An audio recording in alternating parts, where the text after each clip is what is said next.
4 बेवकूफ़ दोस्त। बहुत पुराने ज़माने की बात है। एक छोटे से गांव में 4 दोस्त रहते थे जिनके नाम बिलाल, कामरान, सलीम और नासिर थे। चारों की दोस्ती बहुत गहरी थी। वो हर वक्त एक साथ रहते, एक साथ खाते और एक साथ घूमते फिरते थे। मगर गांव के लोग उन्हें अक्लमंद नहीं समझते थे, क्योंकि वो अक्सर ऐसी हरकतें कर देते थे जिन पर सब हंसते थे। इसी वजह से पूरे गांव में वो 4 बेवकूफ़ दोस्त के नाम से मशहूर हो गए थे। एक दिन चारों दोस्त गांव के किनारे दरख्त के नीचे बैठे बातें कर रहे थे। बिलाल ने अचानक कहा, लोग हमें हमेशा बेवकूफ़ कहते हैं, क्यों ना हम कोई ऐसा काम करें कि सब हमें अक्लमंद समझने लगें। बाकी तीनों को ये बात बहुत अच्छी लगी। उन्होंने फैसला किया कि वो दूसरे शहर जाकर कोई बड़ा काम करेंगे और बहुत सा पैसा कमाएंगे। अगली सुबह चारों दोस्त सफ़र पर निकल पड़े। रास्ता लंबा था, इसलिए वो आहिस्ता आहिस्ता चलते रहे। कभी हंसी मजाक करते, कभी ख्वाब देखते कि जब वो अमीर हो जाएंगे तो गांव के लोग उनकी इज्जत करेंगे। दोपहर के वक्त जब सूरज बहुत तेज हो गया तो वो एक बड़े दरख्त के नीचे बैठ गए। अचानक सलीम की नज़र ज़मीन पर पड़ी, जहां एक पुराना सा थैला रखा हुआ था। इसने फौरन दोस्तों को आवाज़ दी। जब उन्होंने थैला खोला तो अंदर चमकते हुए चांदी के सिक्के भरे हुए थे। चारों की आंखें खुशी से चमक उठीं। मगर खुशी के साथ ही एक मसला भी पैदा हो गया। अब हर एक चाहता था कि सिक्के ज्यादा इसके हिस्से में आएं। बिलाल बोला कि चूंकि थैला सबसे पहले इसने देखा था, इसलिए इसका हिस्सा ज्यादा होना चाहिए। कामरान ने फौरन कहा कि थैला तो इसने उठाया था, इसलिए असल हक इसका बनता है।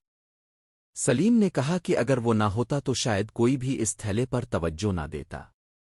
नासिर ने कहा कि बेहतर यही है कि सबको बराबर हिस्सा दिया जाए। काफी देर बहस के बाद वो इस बात पर राजी हो गए कि सिक्कों को 4 बराबर हिस्सों में तकसीम कर लिया जाए। मगर मसला ये था कि चारों को गिनती ठीक से नहीं आती थी। उन्होंने जमीन पर सिक्के फैला दिए और गिनती शुरू कर दी। जब एक दोस्त गिनती कर रहा होता तो बाकी 3 इस पर नजर रखते, मगर कभी कभी हर एक चुपके से एक आध सिक्का अपनी जेब में भी डाल लेता। इस तरह थोड़ी देर बाद सिक्कों की तादाद कम होने लगी। जब उन्होंने दोबारा गिनती की तो उन्हें लगा कि कुछ सिक्के गायब हो गए हैं। फौरन झगड़ा शुरू हो गया। हर एक दूसरे पर इल्जाम लगाने लगा कि तुमने सिक्का चोरी किया है। उनकी आवाजें इतनी बुलंद हो गईं कि करीब से गुजरने वाला एक बूढ़ा आदमी रुक गया। वो एक समझदार और तजर्बाकार शख्स था। इसने उनसे पूछा कि आखिर मामला क्या है। चारों दोस्तों ने एक साथ बोलना शुरू कर दिया और अपनी अपनी सफाई पेश करने लगे। बूढ़े आदमी ने सुकून से सारी बात सुनी और फिर मुस्करा कर बोला, तुम चारों वाकई बेवकूफ हो।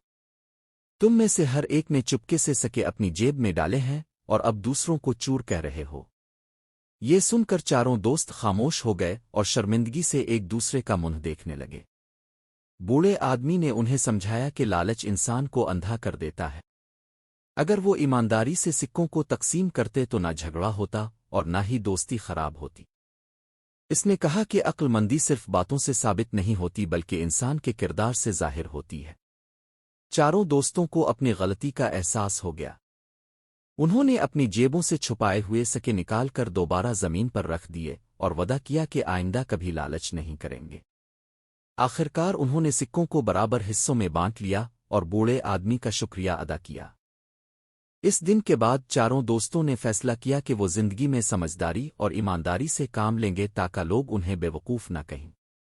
अगरचे गांव के लोग उनकी पुरानी हरकतें कभी नहीं भूले, मगर आहिस्ता आहिस्ता उन्होंने अपनी आदतें बदल लें और वाकई पहले से ज्यादा अक्लमंद बन गए।